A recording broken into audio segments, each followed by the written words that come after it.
ನಮಸ್ಕಾರ ವೀಕ್ಷಕರೇ, ಕೆಎಸ್ ಹೆಗ್ಡೆ ಆಸ್ಪತ್ರೆ ದೇರಳಕಟ್ಟೆ ಅರ್ಪಿಸುವ ನೀವು ಕ್ಷೇಮವೇ ವಿಶೇಷ ಕಾರ್ಯಕ್ರಮಕ್ಕೆ ಸ್ವಾಗತ. ನಾನು ಲಾವಣ್ಯ ಶ್ರೀಧರ್. ಇವತ್ತಿನ ನಮ್ಮ ಈ ವಿಶೇಷ ಕಾರ್ಯಕ್ರಮದಲ್ಲಿ ಮಲೇರಿಯಾ ಈ ವಿಷಯದ ಕುರಿತು ಸಾಕಷ್ಟು ಮಾಹಿತಿಗಳನ್ನು ಪಡ್ಕೊಳ್ಳಿಕ್ಕಿದ್ದೇವೆ. ಈ ಬಗ್ಗೆ ಒಂದಷ್ಟು ಚರ್ಚೆಗಳನ್ನು ಕೂಡ ಮಾತುಕತೆಯನ್ನು ಕೂಡ ಮಾಡಲಿಕ್ಕಿದ್ದೇವೆ. ಈ ಬಗ್ಗೆ ಮಾಹಿತಿಯನ್ನು ಕೊಡಲಿಕ್ಕೆ ನಮ್ಮ ಜೊತೆ ಇದ್ದಾರೆ ಕೆಎಸ್ ಹೆಗ್ಡೆ ಆಸ್ಪತ್ರೆಯ ಕಮ್ಯುನಿಟಿ ಮೆಡಿಸಿನ್ ವಿಭಾಗದ ಸೀನಿಯರ್ ರೆಸಿಡೆಂಟ್ ಆಗಿರುವಂತಹ ಡಾಕ್ಟರ್ ರೀಮಾ ಎಸ್ ಪೂಂಜಾ ಇವರು. ಬನ್ನಿ ಇವರನ್ನ ಮೊದಲನೇದಾಗಿ ಕಾರ್ಯಕ್ರಮಕ್ಕೆ ಸ್ವಾಗತಿಸುವ. ಡಾಕ್ಟರ್ ನಮಸ್ಕಾರ, ಕಾರ್ಯಕ್ರಮಕ್ಕೆ ಸ್ವಾಗತ. ವೀಕ್ಷಕರೇ, ಈ ಮಲೇರಿಯಾ ಅನ್ನುವಂಥದ್ದು ಡೇಂಜರಸ್ ಡಿಸೀಸ್ ನಮಗೆಲ್ಲ ಗೊತ್ತು. ಇದು ಮುಖ್ಯವಾಗಿ ಹೆಣ್ಣು ಅನೋಫಿಲಿಸ್ ಸೊಳ್ಳೆ ಇದು ಕಚ್ಚೋದ್ರಿಂದ ಕಂಡು ಬರುವಂಥದ್ದು. ಮುಖ್ಯವಾಗಿ ಒಂದು ಟೈಮ್ನಲ್ಲಿ ಮಲೇರಿಯಾ ಅನ್ನುವಂಥದ್ದು ಹೆಚ್ಚಾಗಿ ನಾವು ಕೇಳ್ತಾ ಇದ್ವಿ. ಆದರೆ ಕರೆಕ್ಟಾಗಿ ಇದು ಹೇಗೆ ಬರುತ್ತೆ, ಇದನ್ನು ತಡೆಗಟ್ಟುವುದು ಹೇಗೆ, ಇವೆಲ್ಲವೂ ಕೂಡ ನಮಗೆ ಅಷ್ಟೊಂದು ಕ್ಲಿಯರ್ ಆದ ಇನ್ಫಾರ್ಮೇಷನ್ ಇರಲಿಲ್ಲ. ಇಮ್ಯುನಿಟಿ ಪವರ್ ಯಾರಲ್ಲಿ ಕಮ್ಮಿ ಇರುತ್ತೆ ನೋಡಿ, ಅಂಥವರಲ್ಲಿ ಈ ಮಲೇರಿಯಾ ಅನ್ನುವಂಥದ್ದು ಕಂಡು ಬರುವಂಥದ್ದು. ಇದು ಹೆಚ್ಚಾಗಿ ಮಳೆ ನೀರು ನಿಂತ ಜಾಗದಲ್ಲಿ ಅಥವಾ ನೀರು ನಿಂತ ಜಾಗದಲ್ಲಿ ಮಳೆಗಾಲದಲ್ಲಿ ನಾವು ಹೇಳೋದಾದ್ರೆ ಹೆಚ್ಚಾಗಿ ಕಂಡು ಬರುವಂತಹ ಒಂದು ರೀತಿಯ ಡಿಸೀಸ್ ಅಂತ ಹೇಳ್ಬೋದು. ಸೊ ಇವತ್ತಿನ ನಮ್ಮ ಈ ಕಾರ್ಯಕ್ರಮದಲ್ಲಿ, ಇನ್ನೇನು ಮಳೆಗಾಲ ಬರ್ತಾ ಇದೆ, 1-2 ತಿಂಗಳಲ್ಲಿ ಮಳೆಗಾಲ ಬರುತ್ತೆ. ಇವತ್ತಿನ ನಮ್ಮ ಈ ಕಾರ್ಯಕ್ರಮದಲ್ಲಿ ಮಲೇರಿಯಾ ಹೇಗೆ ಹರಡುತ್ತೆ, ಇದಕ್ಕೆ ಚಿಕಿತ್ಸೆಗಳಿಲ್ವಾ, ಇದನ್ನ ಹೇಗೆ ತಡೆಗಟ್ಟಬಹುದು, ಇವೆಲ್ಲವನ್ನ ಕೂಡ ನಮಗೆ ವೈದ್ಯರು ತಿಳಿಸಿಕೊಡ್ಲಿಕ್ಕಿದ್ದಾರೆ. ನಿಮಗೂ ಕೂಡ ಏನಾದ್ರೂ ಸಂಶಯಗಳಿದ್ರೆ ನಮ್ಮ ಕಾರ್ಯಕ್ರಮಕ್ಕೆ ಕರೆ ಮಾಡಿ ವೈದ್ಯರಿಂದ ಉತ್ತರವನ್ನ ಪಡ್ಕೊಳ್ಬಹುದು. ಎಸ್ ಡಾಕ್ಟರ್, ಮೊದಲನೇದಾಗಿ ನನ್ನ ಪ್ರಶ್ನೆ, ಎಕ್ಸಾಕ್ಟ್ ಆಗಿ ವೈದ್ಯಕೀಯ ಭಾಷೆಯಲ್ಲಿ ಮಲೇರಿಯಾ ಅಂತ ಹೇಳಿದ್ರೆ ಏನು ಅಂತ? ಸೊ ಮಲೇರಿಯಾ ಅನ್ನುವಂಥದ್ದು ಒಂದು ಪ್ಲಾಸ್ಮೋಡಿಯಂ ಅಂತ ಒಂದು ಪ್ಯಾರಸೈಟ್ ಇರುತ್ತೆ. ಅದಕ್ಕೆ ನಾವು ಪರಾವಲಂಬಿ ಜೀವಿ ಅಂತ ಏನು ಹೇಳ್ತೇವೆ. ಸೊ ಇದರ ಸೋಂಕಿನಿಂದ ಬರುವಂಥ ಒಂದು ರೋಗ. ಇನ್ನು ಇದು ಮನುಷ್ಯನ ದೇಹಕ್ಕೆ ಹೇಗೆ ಸ್ಪ್ರೆಡ್ ಬರೋದು ಅಂತ ಹೇಳಿದ್ರೆ, ಈ ಹೆಣ್ಣು ಎನಾಫಿಲಿಸ್ ಸೊಳ್ಳೆ ಕಚ್ಚಿದಾಗ ಅದರ ಬಾಡಿಯಲ್ಲಿದ್ದ ಪ್ಲಾಸ್ಮೋಡಿಯಂ ನಮ್ಮ ಮನುಷ್ಯನ ಬ್ಲಡ್ ಸ್ಟ್ರೀಮ್ ಸೇರಿಕೊಳ್ಳುವಂಥದ್ದು. ಇನ್ನು ಇದರ ಮುಖ್ಯ ಲಕ್ಷಣಗಳೇನು ಅಂತ ಹೇಳಿದರೆ, ಚಳಿ ಜ್ವರ ಬರುವಂಥದ್ದು, ತಲೆನೋವು, ಮತ್ತು ಹೊಟ್ಟೆಯಲ್ಲಿ ಡಿಸ್ಕಂಫರ್ಟ್ ಆಗಿರ್ಬೋದು, ಸುಸ್ತಾಗುವಂಥದ್ದು, ಮೈಕೈ ನೋವು. ಸೊ ಇದೆಲ್ಲ ಕಾಮನ್ ಸಿಂಪ್ಟಮ್ಸ್ ಆಗಿರ್ತದೆ. ಆದರೆ ಈ ಜ್ವರ ಬರೋದು ಬೇರೆ ಕಂಡೀಷನಲ್ಲಿ ಕೂಡ ನಮಗೆ ನೋಡಲಿಕ್ಕೆ ಸಿಗ್ತದೆ. ಇಲ್ಲಿ ಡೆಂಗಿ ಕೂಡ ಮೋಸ್ಟ್ ಕಾಮನ್, ಮತ್ತು ಚಿಕನ್ಗುನ್ಯಾದಲ್ಲಿ ಆಗಲಿ. ಸೊ ಯಾವ ಕಾರಣದಿಂದಾಗಿ ಈ ಜ್ವರ ಬಂದಿದೆ ಅಂತ ಪತ್ತೆ ಹಚ್ಚೋದು ತುಂಬ ಇಂಪಾರ್ಟೆಂಟ್. ಸೊ ಅದಕ್ಕೆ ಬೇಕಾದ ಟ್ರೀಟ್ಮೆಂಟ್ ಕೂಡ ತಗೊಂಡು ಈ ಸೀರಿಯಸ್ ಆಗುವ ಚಾನ್ಸಸನ್ನು ನಾವು ಕಮ್ಮಿ ಮಾಡಬೇಕಾಗುತ್ತೆ. ಸೊ ಇದು ಹೆಚ್ಚಾಗಿ ಈ ಟ್ರಾಪಿಕಲ್ ರೀಜನ್ಸ್ ಅಂತ ಏನು ಹೇಳ್ತೇವೆ, ಇಲ್ಲಿ ಹೆಚ್ಚಾಗಿ ಕಂಡು ಬರುವಂಥದ್ದು. ಯಾಕೆ ಅಂತ ಹೇಳಿದರೆ, ಇಲ್ಲಿ ಟೆಂಪ್ರೇಚರ್ ಜಾಸ್ತಿ ಇರುವಂಥದ್ದು, ಮತ್ತು ಹ್ಯೂಮಿಡಿಟಿ ಕೂಡ ಜಾಸ್ತಿ ಇರ್ತದೆ. ಜೊತೆಗೆ ಮಳೆ ಕೂಡ ಇಲ್ಲಿ ಹೆಚ್ಚಾಗಿ ಕಂಡು ಬರ್ತದೆ. ಸೊ ಇದೆಲ್ಲ ಕಾರಣದಿಂದಾಗಿ ಈ ಎನಾಫಿಲಿಸ್ ಸೊಳ್ಳೆ ಏನಿದೆ, ಸೊ ಅದರ ಬೆಳವಣಿಗೆಗೆ ಇದು ಈ ಎನ್ವೈರ್ಮೆಂಟ್ ತುಂಬ ಹೆಲ್ಪ್ ಆಗ್ತದೆ. ಸೊ ಜಾಸ್ತಿ ಈ ಸೊಳ್ಳೆಯ ಪಾಪ್ಯುಲೇಷನ್ಸ್ ಇಲ್ಲಿ ಜಾಸ್ತಿಯಾಗಿ ಇರುವಂಥದ್ದು. ಸೊ ಇದರ ಕಾರಣದಿಂದಾಗಿ ಈ ಮಲೇರಿಯಾ ಹೆಚ್ಚಾಗಿ ಈ ಪ್ರದೇಶದಲ್ಲಿ ಕಂಡುಬರುವಂಥದ್ದು. ಇನ್ನು ವರ್ಲ್ಡಲ್ಲಿ ನೋಡಬೇಕಾದ್ರೆ ಹೆಚ್ಚಾಗಿ ಈ ಕೇಸಸ್ ಆಫ್ರಿಕಾದಲ್ಲಿ ಕಂಡುಬರುವಂಥದ್ದು, ಮತ್ತು ಈ ಸೌತ್ ಈಸ್ಟ್ ಏಷ್ಯನ್ ರೀಜನಲ್ಲಿ ನೋಡಬೇಕಾದ್ರೆ ನಮ್ಮ ಇಂಡಿಯಾದಲ್ಲಿ ಹೆಚ್ಚಾಗಿ ಕಂಡುಬರ್ತದೆ. ನಮ್ಮ ಪ್ರದೇಶದಲ್ಲಿ ಈ ಕರಾವಳಿ ಭಾಗದಲ್ಲೂ, ಈ ದಕ್ಷಿಣ ಕನ್ನಡ ಜಿಲ್ಲೆ ಆಗಿರಲಿ, ಉಡುಪಿಯಲ್ಲಿ ಕೂಡ ಇದು ಹೆಚ್ಚಾಗಿ ಕಂಡುಬರ್ತದೆ. ಮತ್ತು ಇದು ಈ ನೀವು ಹೇಳಿದಾಗೆ ಈ ಮಳೆಗಾಲದ ಟೈಮಲ್ಲಿ ಹೆಚ್ಚಾಗಿ ಕಂಡುಬರುವಂಥದ್ದು. ಯಾಕಂತ ಹೇಳಿದರೆ ಅಲ್ಲಲ್ಲಿ ನೀರು ನಿಂತ್ಕೊಳ್ಳೋದು. ಸೊ ಇದೆಲ್ಲ ಕಾರಣದಿಂದಾಗಿ ಹೆಚ್ಚಾಗಿ ಕಂಡುಬರುವುದು. ಸೊಳ್ಳೆ ಯಾವ ಪ್ರದೇಶದಲ್ಲಿ ಹೆಚ್ಚಾಗಿ ಉತ್ಪತ್ತಿ ಆಗುತ್ತೆ, ಅದರಿಂದ ಮಲೇರಿಯಾ ಬರುವಂಥದ್ದು ಅಂತ. ಡಾಕ್ಟರ್, ಈ ಮಲೇರಿಯಾ ರೋಗವನ್ನ ವಿಂಗಡಣೆ ಮಾಡ್ಬೋದಾ, ವಿಧಗಳಿದೆಯಾ ಇದರಲ್ಲಿ ಅಂತ? ಇದು ಈ ಮಲೇರಿಯಾ ಕಾಸ್ ಮಾಡುವಂಥದ್ದು ಈ ಪ್ಯಾರಸೈಟ್ ಏನಿದೆ, ಪ್ಲಾಸ್ಮೋಡಿಯಂ ಅಂತ. ಇದೊಂದು ಪರಾವಲಂಬಿ ಜೀವಿ. ಅಂದರೆ ಅದರ ಲೈಫ್ ಸೈಕಲ್ ಕಂಪ್ಲೀಟ್ ಮಾಡಲಿಕ್ಕೆ ಅದಕ್ಕೆ ಇನ್ನೊಂದು ಜೀವದ ಅಗತ್ಯ ಇರ್ತದೆ. ಸೊ ಇದರಲ್ಲಿ ಬೇರೆ ಬೇರೆ ಸ್ಪೀಶೀಸ್ ಇರ್ತದೆ. ಅದರಲ್ಲಿ ಮೋಸ್ಟ್ 4 ಇಂಪಾರ್ಟೆಂಟ್ ಅಂತ ಯಾವುದಂತ ಹೇಳಿದ್ರೆ, ಈ ಪ್ಲಾಸ್ಮೋಡಿಯಂ ಫಾಲ್ಸಿಪಾರಮ್, ಮತ್ತು ಪ್ಲಾಸ್ಮೋಡಿಯಂ ವೈವ್ಯಾಕ್ಸ್ ಅಂತ ಇದೆ, ಮತ್ತು ಪ್ಲಾಸ್ಮೋಡಿಯಂ ಮಲೇರಿಯೆ, ಮತ್ತು ಒವೇಲ್ ಅಂತ. ಸೊ ಇದರಲ್ಲಿ ಮೋಸ್ಟ್ ಕಾಮನ್ ಆಗಿ ನಮ್ಮಲ್ಲಿ ಕಾಣಿಸುವಂಥದ್ದು ಈ ಪ್ಲಾಸ್ಮೋಡಿಯಂ ಫಾಲ್ಸಿಪಾರಮ್. ಇದು ಒಂದು ಡೇಂಜರಸ್ ಟೈಪ್ ಅಂತಲೇ ಹೇಳ್ಬೋದು, ಯಾಕಂದರೆ ಇದರಲ್ಲಿ ಕಾಂಪ್ಲಿಕೇಶನ್ಸ್ ಜಾಸ್ತಿಯಾಗಿ ಕಂಡು ಬರ್ತದೆ. ಯಾರಿಗಾದ್ರೂ ಮಲೇರಿಯಾ ಇದ್ರೆ ಅವರು ಏನಾದರೂ ಕೆಮ್ಮು ಇಡೋದ್ರಿಂದ ಇನ್ನೊಬ್ಬರಿಗೆ ಹರಡುತ್ತಾ ಅಂತ, ಯಾವ ರೀತಿಯಾಗಿ ಹರಡುತ್ತೆ ಇದು? ಸೊ ಮಲೇರಿಯಾ ಒಂದು ವೆಕ್ಟರ್ಬೋರ್ನ್ ಡಿಸೀಸ್ ಅಂತ ನಾವು ಅದನ್ನು ವಿಂಗಡಣೆ ಮಾಡ್ತೇವೆ. ಸೊ ಇದು ಮೋಸ್ಟ್ ಕಾಮನ್ಲಿ ಈ ಇನ್ಫೆಕ್ಟೆಡ್ ಎನಾಫಿಲಿ ಸೊಳ್ಳೆ ಏನಿದೆ, ಹೆಣ್ಣು ಸೊಳ್ಳೆ, ಇದು ಕಚ್ಚೋದ್ರಿಂದ ಬರುವಂಥದ್ದು. ಇನ್ನು ಎನಾಫಿಲೀಸ್ ಇದರಲ್ಲೂ ಬೇರೆ ಬೇರೆ ಸ್ಪೀಶೀಸ್ ಇರ್ತದೆ. ಕೆಲವೊಂದು ಗ್ರಾಮೀಣ ಭಾಗದಲ್ಲಿ ಬೇರೆ ಇರುತ್ತೆ ಮತ್ತು ಈ ನಗರ ಭಾಗದಲ್ಲಿ ಬೇರೆ ಥರದ್ದಿರುತ್ತೆ. ಸೊ ಹೆಚ್ಚಾಗಿ ಈ ಮೋಸ್ಟ್ ಕಾಮನ್ ಆಗಿ ಇದು ಈ ಸೊಳ್ಳೆ ಮೂಲಕನೇ ಹರಡುವಂಥದ್ದು. ಇನ್ನು ಕೆಲವೊಂದು ತುಂಬ ಕಮ್ಮಿ ರೇರಾಗಿ ನಾವು ಬ್ಲಡ್ ಟ್ರಾನ್ಸ್ಫ್ಯೂಷನ್ ಮೂಲಕ ಕೂಡ ಸ್ಪ್ರೆಡ್ ಆಗೋ ಚಾನ್ಸಸ್ ಇರ್ತದೆ ಅಂತ ಹೇಳ್ತಾರೆ. ಮತ್ತು ತಾಯಿಯಿಂದ ಮಗುವಿಗೆ ಈ ವರ್ಟಿಕಲ್ ಟ್ರಾನ್ಸ್ಮಿಷನ್ ಅಂತ ಏನು ಹೇಳ್ತಾರೆ. ಸೊ ಹೀಗೆ ಕೂಡ ಆ ಟೈಮಲ್ಲಿ ಡೆಲಿವರಿ ಟೈಮಲ್ಲಿ ತಾಯಿಗೆ ಮಲೇರಿಯಾ ಇದ್ದರೆ ಆ ಟೈಮಲ್ಲಿ ಮಗುವಿಗೆ ಸ್ಪ್ರೆಡ್ ಆಗೋ ಚಾನ್ಸಸ್ ಇರ್ತದೆ. ಅದನ್ನು ಬಿಟ್ಟು ಮುಂಚೆ ಮಲೇರಿಯಾ ಅಂತ ಹೇಳಿದರೆ ಅದರ ಅರ್ಥ ಏನು ಅಂತ ಹೇಳಿದರೆ ಮಾಲ್ ಏರ್ ಅಂತ. ಸೊ ಕೆಟ್ಟ ಗಾಳಿಯಿಂದ ಹರಡುವಂಥದ್ದು ಅಂತ ಮುಂಚೆ ಆ ಥರ ನೆನೆಸ್ಕೊಳ್ತಾ ಇದ್ರು. ಸೊ ಬಟ್ ಅದು ಆ ಥರ ಅಲ್ಲ. ಟಚ್ ಮಾಡೋದ್ರಿಂದ ಆಗಲಿ, ಫುಡ್ ಮೂಲಕ ಆಗಲಿ, ಇಲ್ಲ ನೀರು ಮೂಲಕ ಆಗಲಿ ಇದು ಸ್ಪ್ರೆಡ್ ಆಗೋದಿಲ್ಲ. ಇದು ಸೊಳ್ಳೆ ಕಚ್ಚೋದ್ರಿಂದ, ಅದರಲ್ಲೂ ಎನಾಫಿಲಿಸ್ ಸೊಳ್ಳೆ, ಹೆಣ್ಣು ಸೊಳ್ಳೆ ಕಚ್ಚೋದ್ರಿಂದ ಆಗುವಂಥದ್ದು. ಡಾಕ್ಟರ್, ಈ ಮಲೇರಿಯಾ ಬರುವಂಥ ಅಪಾಯ ಯಾರಿಗೆ ಹೆಚ್ಚಾಗಿರುತ್ತೆ ಅಂತ? ಮಲೇರಿಯಾ ಈ ಹೈ ರಿಸ್ಕ್ ಗ್ರೂಪ್ಸ್ ಅಂತ ಹೇಳ್ತಾರಲ್ಲ, ಈ ಪ್ರೆಗ್ನೆನ್ಸಿ ಟೈಮಲ್ಲಿ ಇವರಲ್ಲಿ ಇಮ್ಯುನಿಟಿ ಕಮ್ಮಿ ಇರುತ್ತೆ, ಮತ್ತು ಅವರಿಗೆ ಎನೀಮಿಯಾ, ಈ ಹಿಮೋಡೈಲ್ಯೂಷನಿಂದಾಗಿರಲಿ ಎನೀಮಿಯಾ, ರಕ್ತಹೀನತೆ ಇರ್ತದೆ. ಸೊ ಅದರ ಮೇಲೆ ಈ ಮಲೇರಿಯಾ ಬಂದರೆ ಅವರಿಗೆ ಸಿವಿಯರ್ ಎನೀಮಿಯಾ ಆಗೋ, ರಕ್ತಹೀನತೆ ಆಗೋ ಚಾನ್ಸಸ್ ಜಾಸ್ತಿ ಇರ್ತದೆ. ಮತ್ತು ಅದು ಬೆಳೆಯುವ ಮಗುವಿಗೆ ಕೂಡ ಹಾರ್ಮ್ ಮಾಡುತ್ತೆ. ಸೊ ಲೋ ಬರ್ತ್ ವೇಟ್ ಆಗಿರಲಿ, ಮತ್ತು ಇಂಟ್ರಾಯೂಟ್ರೈನ್ ಗ್ರೋತ್ ರೆಸ್ಟ್ರಿಕ್ಷನ್ ಆಗಿರಲಿ, ಮತ್ತು ಅಬಾರ್ಷನ್ ಕೂಡ ಆಗೋ ಚಾನ್ಸಸ್ ಜಾಸ್ತಿ ಇರ್ತದೆ. ಸೊ ಹಾಗಾಗಿ ಈ ಪ್ರೆಗ್ನೆಂಟ್ ಲೇಡೀಸನ್ನು ನಾವು ಹೈ ರಿಸ್ಕ್ ಗ್ರೂಪ್ ಅಂತ ಹೇಳ್ತೇವೆ. ಇನ್ನು ಚಿಕ್ಕ ಮಕ್ಕಳಲ್ಲಿ ಈ ಚಿಲ್ಡ್ರನ್ 5 ವರ್ಷಕ್ಕಿಂತ ಕೆಳಗಿನ ಮಕ್ಕಳು, ಇವರಲ್ಲಿ ಕೂಡ ಇಮ್ಯುನಿಟಿ ಕಮ್ಮಿ ಇರೋದ್ರಿಂದಾಗಿ ಇವರಲ್ಲಿ ಕೂಡ ಡೆತ್ ಆಗೋ ಚಾನ್ಸಸ್ ಜಾಸ್ತಿ ಇರ್ತದೆ. ಮತ್ತು ಈ ವಯಸ್ಕರಲ್ಲಿ ಅವರಲ್ಲಿ ಕೂಡ ಇಮ್ಯುನಿಟಿ ಕಮ್ಮಿ ಇರುವಂಥದ್ದು, ಮತ್ತು HIV ಇರುವಂಥವರಲ್ಲಿ, ಮತ್ತು ಇಮ್ಯುನೋ ಕಾಂಪ್ರಮೈಸ್ ಸ್ಟೇಟ್ ಇದ್ದಲ್ಲಿ, ಯಾವುದೇ ಕಂಡೀಷನಿಂದಾಗಿ ಇಂಥವರಲ್ಲಿ ಈ ಮಲೇರಿಯಾ ಬರುವ ಚಾನ್ಸಸ್ ಹೆಚ್ಚಾಗಿ ಇರ್ತದೆ. ಓಕೆ ಡಾಕ್ಟರ್, ನೀವು ಆವಾಗಲೇ ಸಿಂಪ್ಟಮ್ಸ್ ಹೇಳಿದ್ರಿ, ಯಾವೆಲ್ಲ ಸಿಂಪ್ಟಮ್ಸ್ ಕಂಡು ಬರ್ತದೆ ಅಂತ ಹೇಳಿ. ಸ್ಟಾರ್ಟಿಂಗ್ ಸ್ಟೇಜಲ್ಲಿ ಯಾವುದು ಕಂಡು ಬರುತ್ತೆ, ಮತ್ತು ಸೀರಿಯಸ್ ಆದಾಗ ಯಾವ ರೀತಿಯ ಸಿಂಪ್ಟಮ್ಸ್ಗಳು ಕಂಡು ಬರುತ್ತೆ ಅಂತ? ಸೊ ಇದು ಮಲೇರಿಯಾದಲ್ಲಿ ಸಿಂಪ್ಟಮ್ಸ್ ಅಂತ ಹೇಳಿದರೆ ಈ ಚಳಿ ಜ್ವರ ಬರುವಂಥದ್ದು. ಫಸ್ಟಿಗೆ ಇದರಲ್ಲಿ 3 ಸ್ಟೇಜಸ್ ಅಂತ ಹೇಳ್ಬೋದು. ಫಸ್ಟಿಗೆ ಕೋಲ್ಡ್ ಸ್ಟೇಜ್ ಅಂತ, ಮತ್ತು ಹಾಟ್ ಸ್ಟೇಜ್, ಮತ್ತು ಸ್ವೆಟ್ಟಿಂಗ್ ಸ್ಟೇಜ್ ಅಂತ. ಸೊ ಇನಿಷಿಯಲಿ ಏನಾಗುತ್ತೆ, ಅವರಿಗೆ ಚಳಿ ಜೋರು ಇರುತ್ತೆ, ಮತ್ತು ಹೆಡ್ಏಕ್ ಇರ್ಬೋದು, ವಾಮಿಟಿಂಗ್ ಸೆನ್ಸೇಷನ್ ಇರ್ಬೋದು, ಆ ಥರ ಎಲ್ಲ ಆಗುತ್ತೆ. ಮತ್ತು 1 ಗಂಟೆ ಬಿಟ್ಟು ಅವರಿಗೆ ಈ ಜ್ವರ ಬರೋದಾಗಿರಲಿ ಅದು ಸ್ಟಾರ್ಟ್ ಆಗುತ್ತೆ. ಮತ್ತು 1-6 ಗಂಟೆ ನಂತರ ಅವರು ಸ್ವೆಟ್ಟಾಗಿ ಮತ್ತು ಜ್ವರ ಕಮ್ಮಿ ಆಗುವಂಥದ್ದು. ಮತ್ತು ಇದು ಸೈಕ್ಲಿಕಲ್ ಪ್ಯಾಟರ್ನ್ ಥರ ಬರುತ್ತೆ, ಅಂದರೆ ಎವ್ರಿ 3rd ಡೇ ಈ ಫೀವರ್ ಬರುವಂಥದ್ದು. ಇದಕ್ಕೆ ಕೂಡ ಒಂದು ರೀಸನ್ ಇದೆ. ಈ ರಕ್ತ ಕಣಗಳೊಳಗೆ ಇದು ಮಲ್ಟಿಪ್ಲೈ ಆಗ್ತಾ ಇರುತ್ತೆ ಈ ಪ್ಯಾರಸೈಟ್. ಸೊ ಅದಕ್ಕೆ 1-2 ದಿನ ಬೇಕಾಗುತ್ತೆ. ಮತ್ತು 3rd ಡೇ ಅವುಗಳು ಈ ರಕ್ತ ಕಣ ರಪ್ಚರ್ ಆಗಿ ಈ ಪ್ಯಾರಸೈಟ್ ಎಲ್ಲ ಹೊರಗಡೆ ಬರುವಂಥದ್ದು. ಸೊ ಈ ಟೈಮಲ್ಲಿ ಫೀವರ್, ಚಿಲ್ಸ್ ಎಲ್ಲ ಬರುವಂಥದ್ದು. ಸೊ ಇದನ್ನು ಬಿಟ್ಟು ಬೇರೆ ಆಗಲೇ ಹೇಳಿದೆ ನಾನು, ತಲೆನೋವು, ಮೈಕೈ ನೋವು, ವಾಮಿಟಿಂಗ್ ಇರುತ್ತೆ. ಸೊ ಇದೆಲ್ಲ ಕಾಮನ್ ಸಿಂಪ್ಟಮ್ಸ್.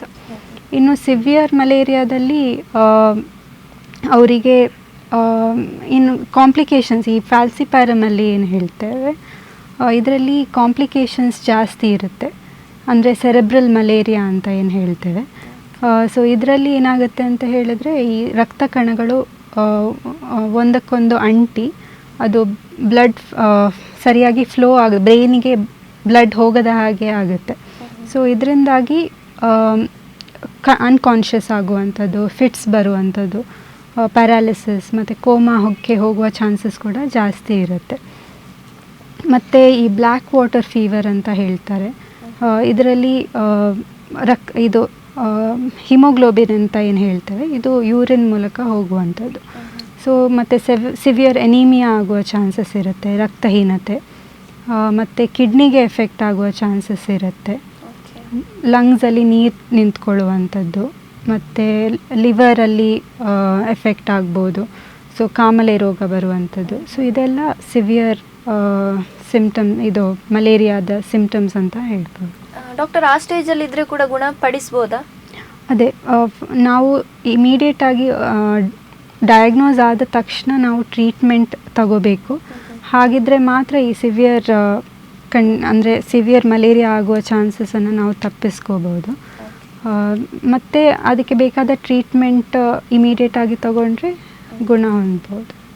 ಡಾಕ್ಟರ್, ಈಗ ಮಕ್ಕಳಲ್ಲಿ ಮತ್ತು ವಯಸ್ಕರಲ್ಲಿ ಬೇರೆ ಬೇರೆ ಸಿಂಪ್ಟಮ್ಸ್ಗಳು ಇರುತ್ತಾ? ಮತ್ತು ಗುಣ ಆಗುವಂಥ ಒಂದು ಅವಧಿ ಹೇಗಿರುತ್ತೆ ಅಂತ? ಮಕ್ಕಳಲ್ಲಿ ಮತ್ತು ವಯಸ್ಕರಲ್ಲಿ ಇಬ್ಬರಲ್ಲೂ ಇಮ್ಯುನಿಟಿ ಕಮ್ಮಿ ಇರ್ತದೆ.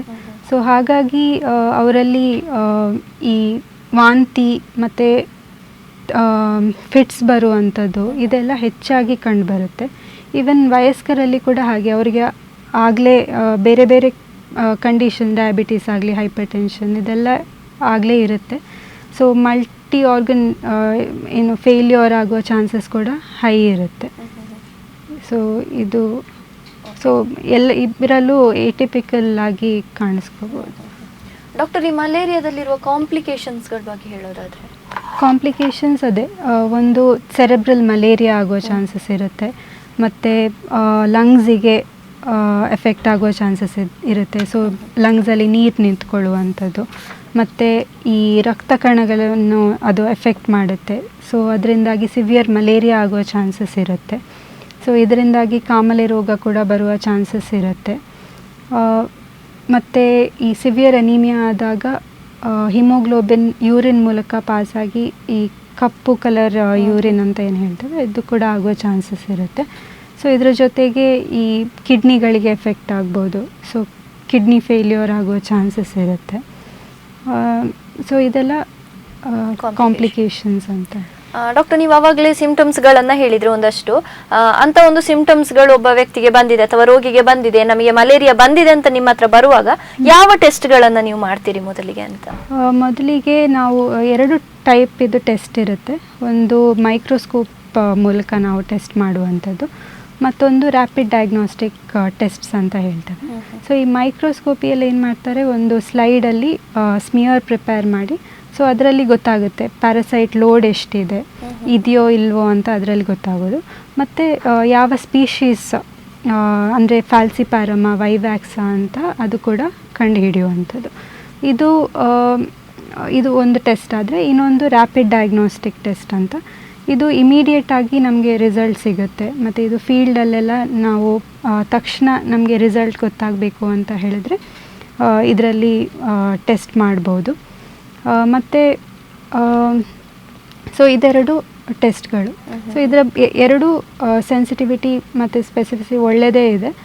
ಬಟ್ ಕೆಲವೊಂದು ಸಲ ಈ ರ್ಯಾಪಿಡ್ ಡಯಾಗ್ನೋಸ್ಟಿಕ್ ಟೆಸ್ಟ್ ಏನು ಹೇಳಿದೆ, ಇದರಲ್ಲಿ ಟ್ರೀಟ್ಮೆಂಟ್ ತಗೊಂಡಾಗಿ 4 ವಾರದ ನಂತರ ಕೂಡ ಇದರಲ್ಲಿ ಪಾಸಿಟಿವ್ ಬರುವ ಚಾನ್ಸಸ್ ಇರುತ್ತೆ. ಸೊ ಹಾಗಾಗಿ ಗೋಲ್ಡ್ ಸ್ಟ್ಯಾಂಡರ್ಡ್ ನಾವು ಮೈಕ್ರೋಸ್ಕೋಪಿ ಮೂಲಕನೇ ಮೈಕ್ರೋಸ್ಕೋಪಿ ಅಂತ ಹೇಳ್ಬೋದು. ಓಕೆ ಡಾಕ್ಟರ್, ಟೆಸ್ಟ್ಗಳ ಬಗ್ಗೆ ಹೇಳಿದರೆ ಯಾವ ರೀತಿಯ ಚಿಕಿತ್ಸೆಗಳು ಅಥವಾ ಔಷಧಿಗಳನ್ನು ನೀವು ನೀಡ್ತೀರಿ ಅಂತ? ಅಂದರೆ ಅದು ಸ್ಟೇಜಸ್ಗೆ ಪ್ರಕಾರವಾಗಿ ನೀವು ಔಷಧಿಗಳನ್ನು ನೀಡೋದಾ, ಯಾವ ರೀತಿ ಅಂತ? ಸೊ ಮಲೇರಿಯಾದ ಟ್ರೀಟ್ಮೆಂಟ್ ಏನಿದೆ ಅದು ಸ್ಪೀಶೀಸ್ ಪ್ರಕಾರ ಕೊಡುವಂಥದ್ದು. ಸೊ ವೈವ್ಯಾಕ್ಸಿಗೆ ಬೇರೆ ಟ್ರೀಟ್ಮೆಂಟ್ ಇರುತ್ತೆ, ಫಾಲ್ಸಿಪ್ಯಾರಮ್ಗೆ ಬೇರೆ ಟ್ರೀಟ್ಮೆಂಟ್ ಇರುವಂಥದ್ದು. ಇದರಲ್ಲಿ ಈ ವೈವ್ಯಾಕ್ಸಲ್ಲಿ ಟ್ರೀಟ್ಮೆಂಟು ಒಂದು 14 ದಿನ ಇರುತ್ತೆ.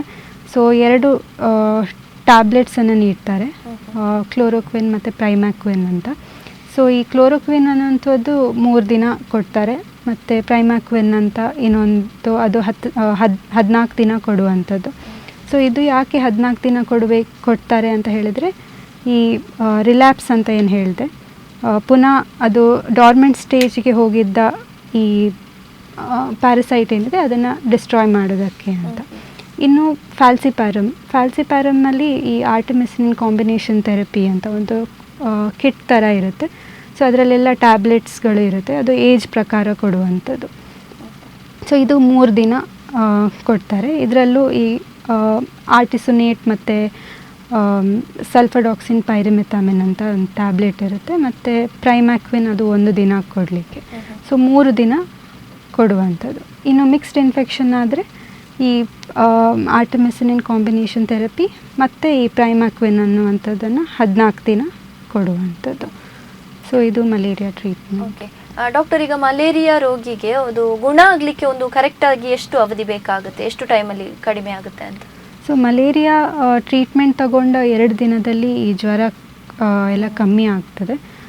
ಮತ್ತು 1-2 ವಾರ ಬೇಕಾಗ್ಬೋದು. ಈಗ ಜನರಲಿ ನಮಗೆ ಜ್ವರ ಬಂದರೆ ಕೂಡ ಸುಸ್ತು ಅದೆಲ್ಲ ಇರುತ್ತೆ. ಸೊ ಪೂರ್ತಿಯಾಗಿ ಕಂಪ್ಲೀಟ್ ಆಗಲಿಕ್ಕೆ 1-2 ವಾರ ಬೇಕಾಗ್ಬೋದು. ಡಾಕ್ಟರ್, ಈ ಮಲೇರಿಯಾ ಹರಡದ ಹಾಗೆ ಯಾವ ರೀತಿ ಜಾಗೃತರಾಗಿರ್ಬೋದು, ಯಾವ ರೀತಿ ಎಚ್ಚರಿಕೆಯಿಂದ ಇರ್ಬೋದು ಅಂತ? ಸೊ ಮಲೇರಿಯಾ ಹರಡುವಂಥದ್ದು ಮೇನ್ಲಿ ಈ ಸೊಳ್ಳೆಗಳ ಮೂಲಕ. ಎಲ್ಲಿ ನೀರು ನಿಂತ್ಕೊಳ್ಳುವ ಚಾನ್ಸಸ್, ನೀರು ಕಲೆಕ್ಷನ್ ಇರುತ್ತೆ ನೋಡಿ, ಸೊ ಅಂಥ ಜಾಗದಲ್ಲಿ ಸೊಳ್ಳೆಗಳು ಮೊಟ್ಟೆ ಇಟ್ಟು ಅವುಗಳು ಮರಿ ಮಾಡುವಂಥದ್ದು. ಸೊ ಇದನ್ನು ತಪ್ಪಿಸಿದರೆ ನಾವು ಮಲೇರಿಯಾ ಕೂಡ ಬರದಿರೋ ಹಾಗೆ ನೋಡ್ಕೋಬೋದು. ಸೊ ಫಸ್ಟ್ ನಾವು ಈ ಸೋರ್ಸ್ ರಿಡಕ್ಷನ್ ಅಂತ ಹೇಳ್ತೇವೆ. ಎಲ್ಲೆಲ್ಲಿ ನೀರಿನ ಕಲೆಕ್ಷನ್ ಇದೆ ಅದನ್ನೆಲ್ಲ ಸೊ ಕಲೆಕ್ಟ್ ಆಗದೇ ಇರೋ ಹಾಗೆ ನೋಡ್ಕೊಳ್ಳುವಂಥದ್ದು. ಸೊ ಈಗ ವಾಟರ್ ಟ್ಯಾಂಕ್ಸ್ ಆಗಿರಲಿ, ಅದನ್ನು ವಾರ ವಾರ ಕ್ಲೀನ್ ಮಾಡುವಂಥದ್ದು. ಫ್ಲವರ್ ಪಾಟ್ಸಲ್ಲಿ ನೀರು ಕಲೆಕ್ಷನ್ ಆಗುವಂಥದ್ದನ್ನು ತಡೆಯುವಂಥದ್ದು, ವಾರ ವಾರ ಅದನ್ನು ಕ್ಲೀನ್ ಮಾಡಬೇಕು. ಯಾಕಂದರೆ ಈ ಮಲೇರಿಯಾ ಇದು ಅನೋಫಿಲಿಸ್ ಸೊಳ್ಳೆ ಏನಿದೆ ಅದಕ್ಕೆ ಅದರ ಲೈಫ್ ಸೈಕಲ್ ಪೂರ್ತಿ ಮಾಡಲಿಕ್ಕೆ 1 ವಾರ ಬೇಕಾಗುತ್ತೆ. ಸೊ ಮೊಟ್ಟೆ ಇಟ್ಟು ಅದು ಸೊಳ್ಳೆ ಆಗಲಿಕ್ಕೆ. ಸೊ ಇದನ್ನು 1 ವಾರಕ್ಕೆ ಪ್ರತಿ ವಾರ ಇದನ್ನು ಚೇಂಜ್ ಮಾಡಿದರೆ, ನೀರು ಚೇಂಜ್ ಮಾಡಿದರೆ ಇದನ್ನು ತಡೆಗಟ್ಬೋದು. ಮತ್ತು ಎಲ್ಲೇ ಆಗಲಿ ನಮ್ಮ ಸುತ್ತಮುತ್ತ ಕ್ಲೀನಾಗಿ ಇಟ್ಕೊಂಡು ಅಲ್ಲಲ್ಲಿ ಪೇಪರ್ ಇದು ಗ್ಲಾಸಸ್ ಆಗಲಿ ಅದೆಲ್ಲ ಅದರಲ್ಲಿ ನೀರು ಕಲೆಕ್ಟ್ ಆಗದೇ ಇರೋ ಹಾಗೆ ನೋಡ್ಕೋಬೇಕು. ಮತ್ತು ಪರ್ಸ್ನಲ್ ಪ್ರೊಟೆಕ್ಟಿವ್ ಮೆಷರ್ಸ್ ಏನಿದೆ, ನಾವು ನಮ್ಮ ಫುಲ್ ಸ್ಲೀವ್ಸ್ ಬಟ್ಟೆ ಹಾಕುವಂಥದ್ದು, ಮತ್ತು ಮಸ್ಕಿಟೋ ರೆಪೆಲ್ಲೆಂಟ್ಸ್ ಏನು ಹೇಳ್ತೀವಿ ನಾವು, ಓಡೋಮಾಸ್ ಅಂತ ಹೇಳಿ, ಸೊ ಅದನ್ನು ಹಚ್ಚುವಂಥದ್ದು. ಮತ್ತು ಕಿಟಕಿಗಳಿಗೆ ಈ ಮೆಶ್ ಹಾಕುವಂಥದ್ದು, ಮತ್ತು ಬೆಡ್ ನೆಟ್ಸ್ ಯೂಸ್ ಮಾಡುವಂಥದ್ದು. ಸೊ ಇಂಥದ್ದನ್ನೆಲ್ಲ ಮಾಡಿದರೆ ಈ ಎಸ್ಪೆಷಲಿ ಈ ಚಿಕ್ಕ ಮಕ್ಕಳಲ್ಲೆಲ್ಲ ಇದನ್ನು ಯೂಸ್ ಮಾಡಿಕೊಂಡು ಈ ಸೊಳ್ಳೆಗಳು ಕಚ್ಚದೇ ಇರೋ ಹಾಗೆ ನೋಡ್ಕೊಳ್ಳುವಂಥದ್ದು. ಮತ್ತು ಈಗ ಕನ್ಸ್ಟ್ರಕ್ಷನ್ ಸೈಟ್ಸಲ್ಲಿ ಅಲ್ಲಲ್ಲಿ ನೀರು ನಿಂತ್ಕೊಳ್ಳೋದನ್ನು ಅವಾಯ್ಡ್ ಮಾಡಬೇಕು. ಸೊ ಇಲ್ಲಿ ಈ ಥರ ನೀರು ನಿಂತಾಗ ಯೂಶ್ವಲಿ ಏನು ಮಾಡ್ತಾರೆ, ಈ ಹೆಲ್ತ್ ಡಿಪಾರ್ಟ್ಮೆಂಟಿಂದ ಬಂದು ಈ ಕೆಮಿಕಲನ್ನು ಸಿಂಪಡಿಸ್ತಾರೆ. ಸೊ ಈ ಥರ ಅದರಲ್ಲಿ ಲಾರ್ವಾಸ್ಗಳೇನಾದರೂ ಬೆಳೆದಿದ್ರೆ ಅದು ಸತ್ತು ಹೋಗ್ತವೆ. ಸೊ ಮತ್ತು ಈ ಲಾಂಗ್ ಲಾಸ್ಟಿಂಗ್ ಇನ್ಸೆಕ್ಟಿಸೈಡ್ ನೆಟ್ಸ್ ಅಂತ ಬರುತ್ತೆ.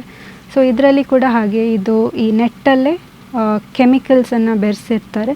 ಸೊ ಇದರಿಂದಾಗಿ ಅದರ ಮೇಲೆ ಈ ಸೊಳ್ಳೆಗಳು ಕೂತ್ಕೊಂಡಾಗ ಅದರ ಲೈಫ್ ಸ್ಪ್ಯಾನ್ ಕೂಡ ಕಮ್ಮಿ ಆಗುತ್ತೆ. ಸೊ ಇದರೆಲ್ಲ ಮೆಥಡ್ಸ್.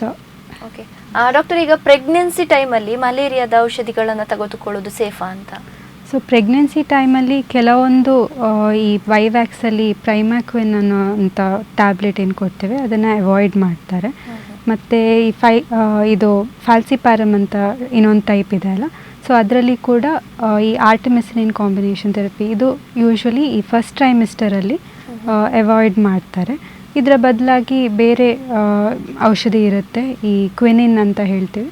ಸೊ ಇದನ್ನು ಅವರು ನೀಡ್ತಾರೆ. ಸೊ ಹಾಗಾಗಿ ನಾವು ಈ ಮಲೇರಿಯಾ ಬಂದಲ್ಲಿ ಇನ್ ಕೇಸ್ ಅವರು ಪ್ರೆಗ್ನೆಂಟ್ ಆಗಿದ್ದರೆ ಅವರು ತಮ್ಮ ಟ್ರೀಟಿಂಗ್ ಡಾಕ್ಟರ್ಗೆ ಇದರ ಬಗ್ಗೆ ಮಾಹಿತಿ ನೀಡಬೇಕು. ಡಾಕ್ಟರ್, ಹಾಗಾದರೆ ಈಗ BP ಅಥವಾ ಶುಗರ್ ಇದ್ದವರು ಈ ಮಲೇರಿಯಾದ ಔಷಧಿಗಳನ್ನು ತಗೊಳ್ಬೋದಾ, ಸೇಫ್ ಆಯಿತು ಅಂತ? ಯೂಶ್ವಲಿ ಸೇಫಾಗಿ ಇರ್ತದೆ. ಅಂದರೆ ಈ ಯಾವುದು ಈ ಓರಲಿ ಯಾವುದು ಟ್ಯಾಬ್ಲೆಟ್ಸ್ ತಗೊಳ್ತೀವಿ ಆ್ಯಂಟಿ ಮಲೇರಿಯಲ್ಸು ಇದೆಲ್ಲ ಸೇಫಾಗಿರುತ್ತೆ. ಇನ್ನು ಕೆಲವೊಮ್ಮೆ ಈ ಕ್ವಿನಿನ್ ಅನ್ನುವಂಥದ್ದು ಕೆಲವೊಂದು ಸಲ ಬ್ಲಡ್ ಶುಗರ್ ಲೋ ಮಾಡುವ ಚಾನ್ಸಸ್ ಇರ್ತದೆ. ಹಾಗಾಗಿ ಬಟ್ ಯೂಶಲಿ ಇದು ಸಿವಿಯರ್ ಮಲೇರಿಯಾದಲ್ಲಿ ಅವರು ಕೊಡುವಂಥದ್ದು. ಹಾಗಾಗಿ ಹಾಸ್ಪಿಟ್ಲಲ್ಲಿ ಅಡ್ಮಿಟ್ ಆಗಿರ್ತಾರೆ. ಸೊ ಈ ಬ್ಲಡ್ ಶುಗರ್ ಎಲ್ಲ ಮಾನಿಟರ್ ಮಾಡ್ತಾ ಇರ್ತಾರೆ ಅವರು. ಸೊ ಓರಲಿ ತಗೊಳ್ಳೋ ಆ್ಯಂಟಿ ಮಲೇರಿಯಲ್ಸಲ್ಲಿ ಯಾವುದೇ ಅಡೆತಡೆ ಏನೂ ಇಲ್ಲ, ಅದನ್ನು ಒಟ್ಟಿಗೆ ತಗೋಬಹುದು. ಡಾಕ್ಟರ್, ಈ ಮಲೇರಿಯಾಕ್ಕೆ ವ್ಯಾಕ್ಸಿನ್ಸ್ಗಳು ಬಂದಿಲ್ವಾ ಯಾವುದು ಅಂತ? ವ್ಯಾಕ್ಸಿನ್ಸ್ ಇನ್ನು ಇಂಡಿಯಾದಲ್ಲಿ ಇನ್ನೂ ಬರಲಿಲ್ಲ. ಬಟ್ WHO ಏನಿದೆ ಅದು ಒಂದೆರಡು ವ್ಯಾಕ್ಸಿನನ್ನು ಅಪ್ರೂವ್ ಮಾಡಿದ್ದಾರೆ. ಸೊ ಅದನ್ನು ಈಗ ಅವರು ಈ ಹೈ ಬರ್ಡನ್ ಕಂಟ್ರೀಸ್ ಏನಿದೆ ಲೈಕ್ ಆಫ್ರಿಕಾ, ಸೊ ಇಲ್ಲಿ ಈ ಅಂಡರ್ 5 ಏಜ್ ಗ್ರೂಪಲ್ಲಿ ಅವರು ಯೂಸ್ ಮಾಡ್ತಾ ಇದ್ದಾರೆ. ಸೊ ವ್ಯಾಕ್ಸಿನ್ಸ್ ಇದೆ, ಆದರೆ ಇಂಡಿಯಾದಲ್ಲಿ ಇನ್ನೂ ಬಂದಿಲ್ಲ. ಓಕೆ ಡಾಕ್ಟರ್, ಈಗ ಏನಾದರೂ ರೋಗ ಬಂದರೆ ನಮ್ಮ ಹಳ್ಳಿ ಸೈಡೆಲ್ಲ ಮನೆಮದ್ದು ಮಾಡುವಂಥದ್ದು. ಈ ಮಲೇರಿಯಾಕ್ಕೆ ಮನೆಮದ್ದು ಮಾಡೋದು ಸರಿನಾ? ಎಷ್ಟು ಸೇಫ್ ಅಂತ ಮಾಡ್ಬೋದಾ ಅಂತ? ಮಲೇರಿಯಾಕ್ಕೆ ಮನೆಮದ್ದು ಅಂತ ಯಾವುದೂ ಇಲ್ಲ. ಸೊ ನಾವು ಆದಷ್ಟು ನಾವು ಈಗ ಡಯಾಗ್ನೋಸ್ ಮಾಡಿದ ಕೂಡಲೇ ಅದಕ್ಕೆ ತಕ್ಕ ಆ್ಯಂಟಿ ಮಲೇರಿಯಲ್ ಟ್ರೀಟ್ಮೆಂಟ್ ತಗೊಳ್ಬೇಕು. ಸೊ ಇನ್ನು ಮನೆಮದ್ದು ಇಮ್ಯುನಿಟಿ ಬೆಳೆಸಲಿಕ್ಕೆ ಕೆಲವೊಂದು ಮದ್ದುಗಳನ್ನು ಫ್ರೂಟ್ಸ್ ತಿನ್ನೋದಾಗಲಿ, ಸೂಪ್ ಕುಡಿಯೋದಾಗಲಿ, ಈ ಥರ ಎಲ್ಲ ಮಾಡ್ಬೋದು. ಆದರೆ ಸ್ಪೆಸಿಫಿಕ್ ಆಗಿ ಮಲೇರಿಯಾನ ಟ್ರೀಟ್ ಮಾಡಲಿಕ್ಕೆ ಯಾವುದು ಮನೆಮದ್ದು ಅಂತ ಯಾವುದೂ ಇಲ್ಲ. ಓಕೆ ಡಾಕ್ಟರ್, ಈಗ ಮಲೇರಿಯಾ ಬಂದವರು ತಮ್ಮ ಆಹಾರ ಪದ್ಧತಿಯಲ್ಲಿ ಏನಾದರೂ ಬದಲಾವಣೆ ಮಾಡ್ಕೊಳ್ಬೇಕಾ? ಯಾವ ಫುಡ್ಡನ್ನು ಸೇವಿಸಬಾರ್ದು, ಯಾವುದನ್ನು ಹೆಚ್ಚಾಗಿ ಸೇವಿಸಬೇಕು ಅಂತ? ಈ ಮಲೇರಿಯಾ ಬಂದಾಗ ಅವರಿಗೆ ವಾಮಿಟಿಂಗ್ ಎಲ್ಲ ಬಂದರೆ ಕೆಲವೊಂದು ಈ ಆಯಿಲಿ ಫುಡ್ ಐಟಮ್ಸ್ ಆಗಿರ್ಬೋದು ಅದನ್ನೆಲ್ಲ ಅವಾಯ್ಡ್ ಮಾಡಬೇಕು. ಮತ್ತು ಲೈಟ್ ಫುಡ್, ಗಂಜಿ ಅಂಥದ್ದೆಲ್ಲ ಕುಡಿಬೇಕು. ಅದನ್ನು ಬಿಟ್ಟು ಬೇರೆ ಯಾವುದು ಫುಡ್ಡನ್ನು ಅವಾಯ್ಡ್ ಮಾಡಬೇಕು ಅಂತ ಯಾವುದು ಹೇಳಲ್ಲ. ಬಟ್ ಈ ಫ್ರೂಟ್ಸ್ ಆಗಿರಲಿ ಮತ್ತು ವೆಜಿಟೇಬಲ್ಸ್ ಎಲ್ಲ ಮತ್ತು ಪ್ರೋಟೀನಿಷಿಯಸ್ ಫುಡ್, ಈ ಎಗ್ ಅಂಥದ್ದೆಲ್ಲ ತಿಂದರೆ ಯಾವುದು ಇಮ್ಯುನಿಟಿ ಡೆವಲಪ್ ಆಗುತ್ತೆ. ಸೊ ಈ ಥರದ ಫುಡ್ಡೆಲ್ಲ ಇನ್ಕ್ಲೂಡ್ ಮಾಡ್ಕೋಬೋದು. ಓಕೆ ಡಾಕ್ಟರ್, ಈಗ ಮಲೇರಿಯಾ ಮತ್ತು ಡೆಂಗಿ ಎರಡು ಕೂಡ ಸೊಳ್ಳೆಯಿಂದಲೇ ಹರಡುವಂಥದ್ದು. ಇದೆರಡರ ನಡುವಿನ ವ್ಯತ್ಯಾಸ ಏನು ಅಂತ? ಸೊ ಮಲೇರಿಯಾ ಒಂದು ಪ್ಯಾರಾಸೈಟ್, ಇದು ಪರಾವಲಂಬಿ ಜೀವಿ ಅಂತ ಏನು ಹೇಳ್ತೇವೆ, ಇದರಿಂದ ಸ್ಪ್ರೆಡ್ ಇದಕ್ಕೆ ಕಾರಣ ಈ ಪ್ಯಾರಾಸೈಟ್. ಆದರೆ ಡೆಂಗಿಗೆ ಇದೊಂದು ವೈರಸ್ ಇಂದ ಬರುವಂಥ ಒಂದು ರೋಗ. ಮತ್ತು ಎರಡರಲ್ಲೂ ಸಿಂಪ್ಟಮ್ಸ್ ಸೇಮ್ ಇರುತ್ತೆ. ಬಟ್ ಈ ಹರಡುವಂಥ ಮಾಧ್ಯಮ, ಈ ಸೊಳ್ಳೆ ಏನಿದೆ ಅದು ಬೇರೆ ಬೇರೆ ಇರುತ್ತೆ. ಇದರಲ್ಲಿ ಈ ಮಲೇರಿಯಾದಲ್ಲಿ ಅನಾಫಿಲೀಸ್ ಸೊಳ್ಳೆ ಹರಡುವಂಥದ್ದು, ಅದರಲ್ಲಿ ಏಡಿಸ್ ಅಂತ ಏನು ಹೇಳ್ತೇವೆ ಆ ಸೊಳ್ಳೆ. ಸೊ ಸೊಳ್ಳೆ ಬೇರೆ ಬೇರೆ ಇರುತ್ತೆ. ಮತ್ತು ಅದು ವೈರಸ್, ಡೆಂಗಿ ವೈರಸ್ ಆಗಿರುತ್ತೆ, ಇದು ಪ್ಯಾರಾಸೈಟ್ ಇನ್ಫೆಕ್ಷನ್. ಸೊ ಇದು ಡಿಫ್ರೆನ್ಸ್. ಓಕೆ ಡಾಕ್ಟರ್, ಈಗ ಮಲೇರಿಯಾ ಬಂದವರು ಚಿಕಿತ್ಸೆ ನಂತರ ಎಷ್ಟು ವಿಶ್ರಾಂತಿ ತೆಗೆದುಕೊಳ್ಳೋದು ಎಷ್ಟು ಇಂಪಾರ್ಟೆಂಟ್ ಅಂತ? ಸೊ ವಿಶ್ರಾಂತಿ, ಯಾವುದೇ ನಮಗೆ ರೋಗ ಬಂದಾಗ ವಿಶ್ರಾಂತಿ ತುಂಬ ಮುಖ್ಯ. ಇದು ಇಮ್ಯುನಿಟಿ ರೀಬಿಲ್ಡ್ ಮಾಡಲಿಕ್ಕೆ ಹೆಲ್ಪ್ ಆಗುತ್ತೆ. ಸೊ ತುಂಬ ಅವಶ್ಯಕತೆ ಇದೆ ವಿಶ್ರಾಂತಿ ಪಡೆಯೋದು. ಓಕೆ ಡಾಕ್ಟರ್, ಈಗ ಮಲೇರಿಯಾ ಬಂದವರು ಇನ್ನೊಬ್ಬರಿಗೆ ಅದನ್ನು ಹರಡದ ಹಾಗೆ ಯಾವ ರೀತಿ ಜಾಗೃತಿ ವಹಿಸಬಹುದು? ಅಥವಾ ಯಾರಿಗಾದ್ರೂ ಮಲೇರಿಯಾ ಇದೆ ಅಂತ ಹೇಳಿದರೆ ನಾವು ಅವರಿಂದ ಹೇಗೆ ಸೇಫ್ ಆಗಿರ್ಬೋದು ಅಂತ? ಸೊ ಒಬ್ಬರಿಗೆ ಮಲೇರಿಯಾ ಬಂದು ಈ ಸೊಳ್ಳೆ ಏನಿದೆ ಅದು ಕಚ್ಚಿ ಒಂದು 12 ದಿನ ಬೇಕಾಗುತ್ತೆ ಅದರ ಬಾಡಿ ಒಳಗಡೆ ಈ ಪ್ಯಾರಾಸೈಟ್ ಇದು ಬೆಳೀಲಿಕ್ಕೆ. ಸೊ ಅದಾದಮೇಲೆ ಕಚ್ಚಿದ್ರೆ ಮಾತ್ರ ಈ ಇನ್ನೊಬ್ಬರಿಗೆ ಮಲೇರಿಯಾ ಹರಡುವಂಥದ್ದು. ಸೊ ಒಬ್ಬರಿಗೆ ಮಲೇರಿಯಾ ಬಂದಾಗ ಆ ಮನೆಯವರು ನೆಟ್ ಬಳಸೋದಾಗಲಿ ಮತ್ತು ಇದು ಮಸ್ಕಿಟೋ ರೆಪೆಲೆಂಟ್ ಕ್ರೀಮ್ಸ್ ಯೂಸ್ ಮಾಡೋದಾಗಲಿ, ಸೊ ಇದನ್ನೆಲ್ಲ ಮಾಡಿಕೊಂಡು ಅವರಿಗೆ ಬರದ ಹಾಗೆ ನೋಡ್ಕೋಬಹುದು. ಓಕೆ ಡಾಕ್ಟರ್, ನೀವು ಆವಾಗಲೇ ಹೇಳಿದ್ರಿ ಒಮ್ಮೆ ಮಲೇರಿಯಾ ಗುಣ ಆದರೆ ಮತ್ತೆ ಬರುವ ಸಾಧ್ಯತೆ ಇರುತ್ತೆ ಅಂತ. ಬರದ ಹಾಗೆ ಯಾವ ರೀತಿ ತಡೆಗಟ್ಟಬಹುದು ಅಂತ?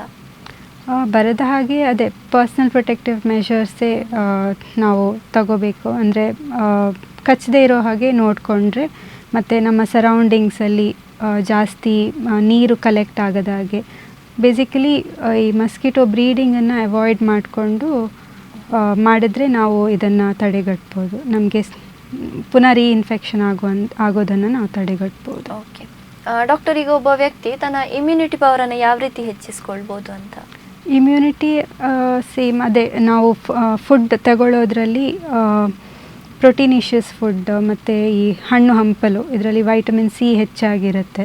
ಸೊ ಇಂಥ ಫುಡ್ಡೆಲ್ಲ ತಗೊಂಡಾಗ ಅವ್ರದ್ದು ಇಮ್ಯುನಿಟಿ ಈ ಪ್ಯಾರಸೈಟ್ ಇನ್ಫೆಕ್ಷನ್ ಏನಿದೆ ಇದನ್ನು ಫೈಟ್ ಮಾಡಲಿಕ್ಕೆ ಅವರಲ್ಲಿ ಸಾಕಷ್ಟು ಇಮ್ಯುನಿಟಿ ಡೆವಲಪ್ ಆಗುತ್ತೆ. ಸೊ ಈ ಥರ ನಾವು ಮತ್ತೊಂದು ಟ್ರೀಟ್ಮೆಂಟ್ ತಗೋಬೇಕು. ನಾವು ಆ್ಯಂಟಿ ಮಲೇರಿಯಲ್ ಟ್ರೀಟ್ಮೆಂಟ್ ಏನಿದೆ ಅದನ್ನು ಸರಿಯಾಗಿ ತಗೊಂಡ್ರೆ ಈ ಮಲೇರಿಯಾ ಇನ್ಫೆಕ್ಷನನ್ನು ನಾವು ಕಡಿಮೆ ಮಾಡ್ಕೋಬೋದು. ಓಕೆ ಡಾಕ್ಟರ್, ಈ ಮಲೇರಿಯಾ ಇದ್ದವರು ಹೆಚ್ಚಾಗಿ ನೀರು ಕುಡಿಬೇಕಂತ ಹೇಳ್ತಾರೆ. ನೀರು ಕುಡಿಯೋದ್ರಿಂದ ಏನು ಕಂಟ್ರೋಲ್ ಆಗುತ್ತಾ ಅಂತ?